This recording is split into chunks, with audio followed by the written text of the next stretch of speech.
so there was the big question with the California candidate. How would she look? Kamala Harris, the vice president, going up against former President Donald Trump in a debate. Of course, lots made about her preparation. Thoughts that she'd be too nervous going into this debate. There's all these stories leak out about how she has to prepare for a dinner. Then guess what? She also showed that she was the district attorney of San Francisco and the attorney general of California, being able to form coherent arguments and present a confidence level that I think a lot of people had doubted of her going into it, whether or not it's because of an oversharing of memes or some sort. Then the critics of her would say that, you know what, she's talked great, laid out a good plan for perhaps the future, not too many specifics though, and then that's where folks are jumping in. What is your impression, Professor Smith, of what we saw from last night's performance from the vice president from California?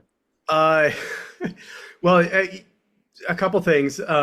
One, she did a really good job of making the debate about former President Trump rather than anything about herself. And as much as Trump wanted to connect her to Biden and her role in the current administration, she was able to deflect and make almost everything about him and his positions, and to needle him in lots of ways that caused him to kind of burst out angrily and yell into the microphone and be the candidate that we all know him to be. And so, yeah, I mean, she was effective in making the debate about Trump and making it seem like he was the incumbent rather than her defending the incumbent's, position. As you said, though, not a lot of specifics, but then if you hope for specifics in this kind of venue or this kind of forum, it's a false hope. You're never going to get specifics in a presidential debate like this. It's always going to be generalities. She did get in a few, good one-liners that I think disarmed some people.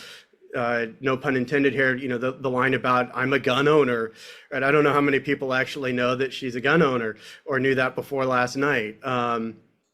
And so, kind of taking away some avenues of attack there. It was a strong performance. It was made even stronger by the contrast with Biden's performance earlier in the year. Essentially, it was the same Trump at both debates. In one, he looked like he was by far and away the better candidate. And then last night, he got to remind everybody of all his baggage. Was that a good assessment? Do you think so, Professor? Also, Professor? Well, I think that the key test for Kamala Harris coming into the debate was a stature test. Is she presidential? She certainly showed that off. Maybe the first 10 minutes, she was not on her game about the economy. Donald Trump was a little stronger there. The power handshake, the power move. Okay, that was great for her. And then Donald Trump starts to go off kilter. When the question comes up about abortion, Kamala Harris hits her stride. Even when the question comes up about immigration, he wants to pivot to talk about his rallies after the sidebar is hit about the rallies. And Donald Trump doesn't really get his mojo back until the last 2 minutes when he presses her about what's happened in the last 3.5 years. So he's got a good first 10 minutes, and then he disappears for an hour plus. What I mean by that is he's more concerned with getting airtime. He gets 5 additional minutes, 43 to 38, than the vice president gets, because he's always responding. And he's not hitting her on the issues that should be cornerstone for his campaign. When immigration comes up, his strong suit, he pivots away. When it turned back to the economy, he pivots away. Abortion, he pivots away because he goes to the personal attacks. So there is a viral moment, and the viral moment is that apparently in Springfield, Ohio, they consume pets if they're immigrants. I mean, this is a complete falsehood, but it does go to the place where Donald Trump is portrayed as extreme. And Kamala Harris, the vice president, doesn't have to do anything to show that she's more moderate than him by her policy positions. And that raises her up in terms of stature. And Trump gets perceived as extreme. Kamala Harris is mainstream. And we all had on our bingo card that she'd be called a Marxist at some point. That's probably a double shot. And that came within the first 15 minutes. But after that, she's talking about kind of bringing out her voters and talking about motivation. That's been their campaign. Now she moves to a place of persuasion, which gets her the margins of the swing state voters. And then 27 minutes later, obviously, Taylor Swift puts the icing on the cake. All you need now after T-Swizz is you need the Beehive, and it'll be over. That's how important those two celebrities are. And Taylor Swift, I think, is the big story of the night, save what's happening to pets in Springfield, Ohio. Right. I think that's a good point to make as well, is that you have someone who waited patiently until this moment to drop an endorsement. It's probably the most important endorsement because she's an impressive performer that has the ability to kind of speak to lots of listeners on both sides of the aisle. She has, music that's played on radio stations, whether it's country music, it's popular music. She's able to kind of meld that core of people that really follow her and take her opinions as important, where it's important to listen to her opinions, where again, we don't have the specifics that we've seen in debates. I think even I think something that we were thinking of last night, at least I was, when I was looking at Kamala Harris in the first several minutes of the debate, I said, man, she's channeling 2012 Joe Biden in that debate against Paul Ryan. Just what did you make of her facial expressions to what President Trump was saying at times, just trying to have that surprised look on her face? And I think the one that maybe trying to show experience in that, okay, I'm the experienced politician, I'm the experienced leader in this situation. Did that come off well for her? So a lot was made ahead of the debate about the muted mics, but the split screen that happened all night did away with any concerns about the muted mics because you got to see her reaction to Trump. I think the thing that there's a couple of thoughts that I had as I was watching it, and for a little while, because I was with my kid at a symphony rehearsal. I had to watch it muted, and so all I saw was the facial expressions, and then went back and listened to what was said after that. But I mean, it was a combination of kind of how we all might react to the crazy uncle at Thanksgiving.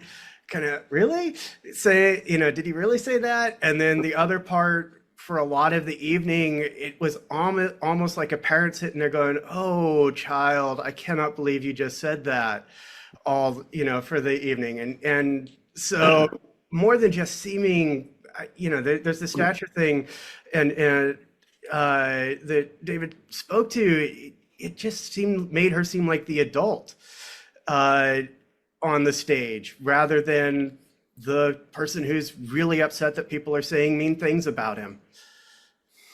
I mean, this is the 7th debate for Donald Trump. And in these debates, where he's had trouble is when he faced a strong woman who was a strong candidate and prepared, was a lawyer, was a corporate leader. Carly Fiorina, this was a problem for him. Hillary Clinton, this was an issue. She had her own baggage, obviously. And then Kamala Harris. And Kamala Harris starts slow, plods along in that prosecutorial style.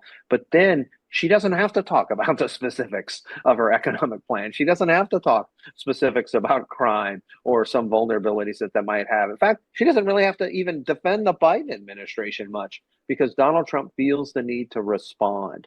And that's where the liability of being 78 and how he is as a politician, the stylistic component, allows, he puts this race, this by his own doing, he puts this race in a different place. And then he comes out to the spin room after the debate, and it's kind of scattered and weird, and he's doubling down on his arguments. It wasn't a smart strategic move.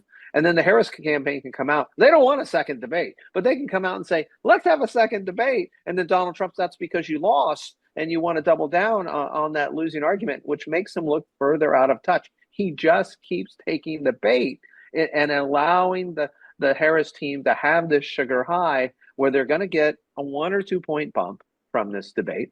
Not much, may not be sustained.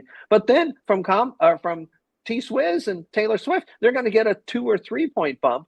And they're going to get a huge bump with 18 to 34-year-olds. So it doesn't matter what your position is on Gaza, for example. It doesn't matter what you're doing on student loans, because you never get to that place. And this is very interesting, because most of the time when the vice president runs to defend or take over the seat from the president, from their boss, they lose.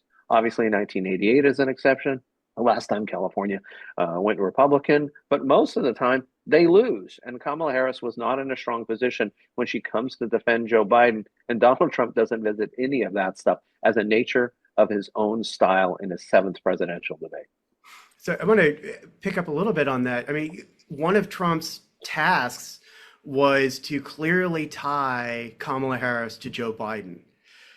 But his inability to distinguish Kamala Harris from Joe Biden, parts of the debate, it was almost as if he was speaking to Joe Biden. And then all Harris had to do was make the very obvious gesture and say, I'm not Joe Biden. Right. And to create that space between herself and Biden. And he just set her up repeatedly for that comment about, I'm Kamala Harris, I'm not Joe Biden. And then that creates the space in the viewers' minds. Stylistically, stylistically, he ignored Joe Biden when Biden in that first debate, because he knew what was going on historically, right? That Joe Biden was going down the tubes. He got out of his way. This is a classic debate technique. Kamala Harris did this when she ran against Ken Cooley, but she's done it as well when she's had other debates.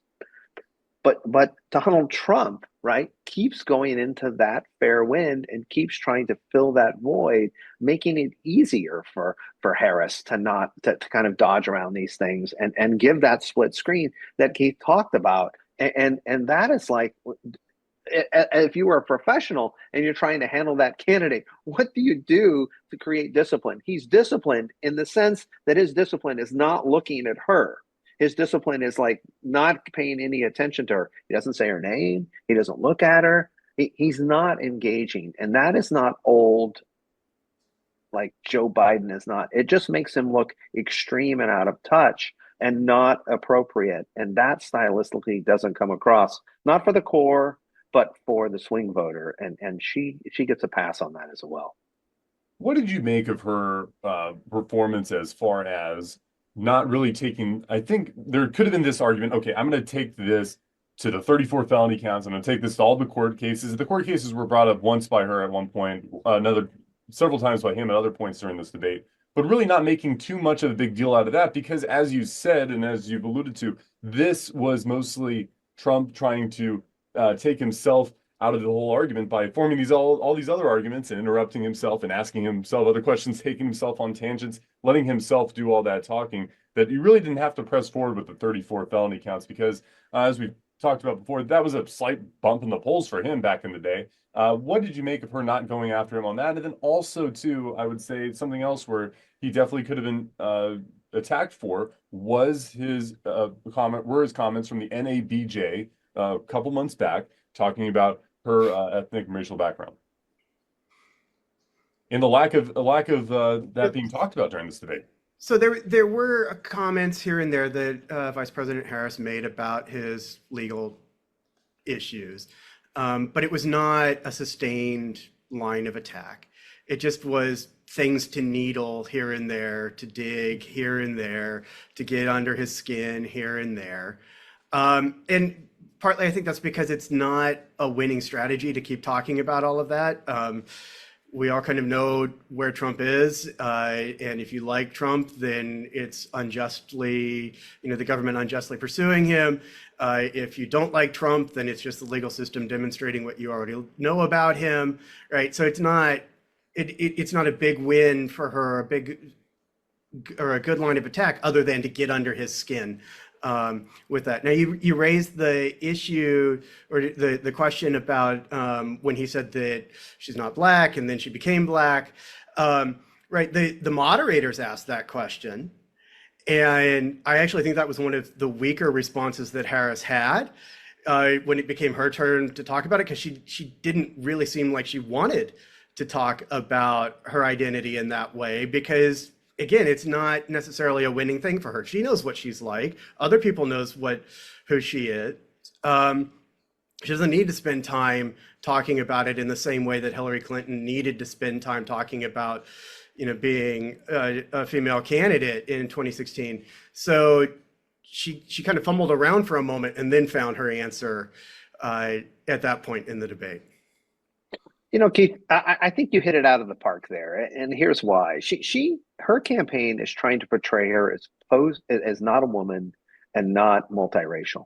That it's not about Hillary Clinton 2.0 and the cracks in the glass ceiling that occurred in 2016 with her candidacy, and it's not about Barack Obama 2.0. They're trying to portray her as the right leader for the right time for the future moving forward. So that makes her in some ways post-gendered, post-racial, when we know that gender bias and racial bias are drags on her polling numbers, particularly in swing states and in battleground counties. So you could see, I think, in her answer there and in her earlier answers, it sometimes takes a moment for her to warm up because she's been coached and prepared and knows the direction she wants to go. But she has to methodically kind of lay that out. It takes her a moment to kind of get rolling. And so her answer, confined to that 2 minutes or sometimes 1 minute, it takes a little while to get the slow roll going. But then Trump's going to come back. She's responding to him, but Trump's going to want to come back to that. And then she can make that smirk or that side effect or give him the side eye. And as a result, then what happens next? He looks like he's flailing, even though her answer has been slow to warm up moving forward. It gives her a pass in some ways. And to the point of the question at large, does the result of the debate, who won the debate, which I think most of us would say Kamala Harris had a very strong showing, does it really matter, especially given the former president's record against female candidates? We can go back to Carly Fiorina, and we can possibly blame that on a crowded debate stage. There were lots of Republicans that were competing for the nomination at that time. And that's when we saw Trump kind of coast ahead with the 44% kind of thing, where he stayed there for a while. Just too many other people that were in there that couldn't knock him out in the head-to-head. Then we look, of course, to that general election. Hillary Clinton looked like she had a number of strong debate performances as well. But there's, of course, a lot of baggage that comes with the former Secretary of State. So he wins those two. Then we go to this year with Nikki Haley, where he doesn't even need to show up on the debate stage, and he just coasts through and gets the nomination. So what does she have to do, if she didn't already do it in the debate, that's going to be different to get her over the hump where other female candidates have not been able to beat him before? So let me go first. I was going to say, did I stump class? I don't know. No, so on the one hand, any effect from this debate is going to be at the margins, right? It's not going to fundamentally change the dynamic of the contest, right? The economy is still the economy. The candidates are still the candidates. I think at this moment, however, there were some growing concerns about sustaining momentum within the Democratic camp. Harris's launch was fantastic, got all kinds of positive coverage, fundraising numbers were fantastic, but in the middle period here, the attention has waned. And she's kind of faded to the background a little bit, and Trump has begun to have kind of more positive coverage again. And this just, again, reorients the discussion a little bit so that, again, now we're talking about the positives of Harris coming out of this and all the negatives of Trump coming out of this. Whereas if it had been an even keel debate, well, then we'd be having more positive conversations about Trump and lots more questions about Harris. And so this kind of swings the momentum a little bit again for Harris. Now, I'm still going to say that the context of the election is the same that it's always been, or for this year, right? It's supposed to be, in political science, we talk about the fundamentals of the election, right? And the fundamentals of the election said this should be a close election, right? And that is still going to be the case. At the margins, does she make it easier for herself to win after last night? I think yes, clearly she does. Did he make it harder for himself to win at the margin after last night? Yeah, but he's got a hard floor on how many people are going to support him. And in the same way that he's kind of got a hard ceiling on how many people are going to support him. And it's a question of, does Harris motivate enough people to come and participate to get over his hard ceiling? This is why I love being on with you, Keith. He does have a hard ceiling. And if that hard ceiling is 46, 47, and she's a little bit higher than that, and he doesn't have the same electoral college advantage they had in 2020. It's maybe half that. It was 3 points in 2020. Maybe it's a point and a half because of the changing electorate. That means he has to do things like go negative, like they did in 2016, when 93 million people who were eligible to vote didn't vote. That means you have to make Kamala Harris Angela Davis. Angela Davis 2.0. She's not Angela Davis, but they have to go to that really negative place because they'll be flailing moving forward. But it does illustrate, I think, the issue of timing. And in political science, right, debates don't matter, campaigns don't matter, money doesn't matter, vice presidential selection doesn't matter. And if you work in politics or have exposure to politics, you know that we have all of those things wrong, that all of those things do matter. Just ask Joe Biden.